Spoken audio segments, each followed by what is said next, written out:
एक गांव में दो पड़ोसी थे जो बचपन के अच्छे मित्र भी थे, जिनका नाम रमन और हरिलाल था। दोनों स्वभाव से काफी भिन्न थे। रमन बहुत धार्मिक था और भगवान को बहुत मानता था, वहीं हरिलाल कर्म में विश्वास रखने वाला बहुत मेहनती व्यक्ति था। दोनों की आर्थिक स्थिति ज्यादा अच्छी नहीं थी।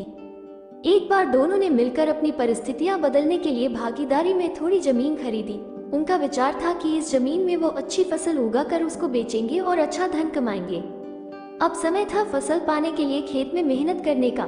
मेहनती हरिलाल खेत में काफी ईमानदारी से मेहनत करता, लेकिन रमन खेत से दूर ही रहता और मंदिर में जाकर भगवान से अच्छी फसल की उपज मिले इसलिए पूजा प्रार्थना करता।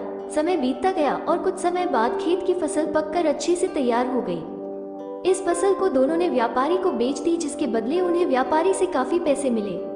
अब बारी थी पैसों के बंटवारे की, तो घर आकर हरिलाल ने रमन से विनती की कि इस धन का ज्यादा हिस्सा उसे दिया जाए, क्योंकि उसी ने खेत में ज्यादा मेहनत की है। इस बात से असहमति दर्शाते हुए रमन बोला, नहीं, धन का तुमसे ज्यादा हिस्सा मुझे मिलना चाहिए, क्योंकि मैंने भगवान से इसकी प्रार्थना की, तभी हमको इतनी अच्छी फसल हुई। मेरी भक्ति और भगवान के बिना ये संभव नहीं होता। दोनों ही अपनी अपनी बात पर अड़े हुए थे। वो दोनों इस बात को आपस में नहीं सुलझा सके। धन के बंटवारे के लिए दोनों गांव के सरपंच के पास पहुंचे। सरपंच ने दोनों की सारी बात सुनी और उन्हें पता चला कि असली हकदार हरिलाल है। फिर भी रमन की गलतफहमी दूर करने के लिए सरपंच ने दोनों को ही एक बोरा चावल का दिया, जिसमें काफी ज्यादा कंकड़ मिले हुए थे। सरपंच ने दोनों से कहा कि कल सवेरे 7 बजे तक तुम दोनों को इसमें से चावल और कंकड़ अलग करके लाने हैं। कल तुम दोनों के चावल देखकर ही मैं फैसला करूंगा कि इस धन का बड़ा हिस्सा किसको मिलना चाहिए। रमन और हरिलाल चावल की बोरी लेकर अपने घर चले गए। मेहनती हरिलाल ने रात भर बिना सोए चावल और कंकड़ को अलग किया, लेकिन रमन चावल की बोरी को लेकर मंदिर में गया और भगवान से चावल में से कंकड़ अलग करने की प्रार्थना करके सो गया। अगले दिन सुबह हरिलाल जितने चावल और कंकड़ अलग कर सका उसको ले जाकर सरपंच के पास गया, जिसे देखकर सरपंच खुश हुआ। रमन वैसी की वैसी बोरी को ले जाकर सरपंच के पास पहुंच गया।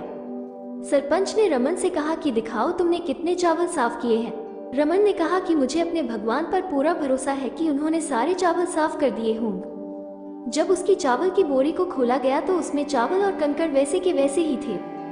सरपंच ने रमन को समझाया कि भगवान भी तभी सहायता करते हैं जब तुम मेहनत करते हो। सरपंच ने धन का ज्यादा हिस्सा हरिलाल को दिया। इस घटना के बाद रमन को अपनी गलती का एहसास हुआ, तो वो भी हरिलाल की तरह खेत में मेहनत करने लगा और अब की बार उनकी फसल पहले से भी अच्छी हुई। महत्वपूर्ण सीख, इस कहानी से हमें ये सीख मिलती है कि हमें कभी भी सब कुछ भगवान भरोसे नहीं छोड़ना चाहिए। भगवान हमेशा उसका साथ देते हैं जो कर्म करना नहीं छोड़ता, इसलिए हमें किसी भी क्षेत्र में सफलता पाने के लिए जरूरी मेहनत करनी ही चाहिए। आशा करती हूँ कहानी आपको पसंद आई होगी। चैनल पर नए हैं तो सब्सक्राइब करना ना भूलें। धन्यवाद।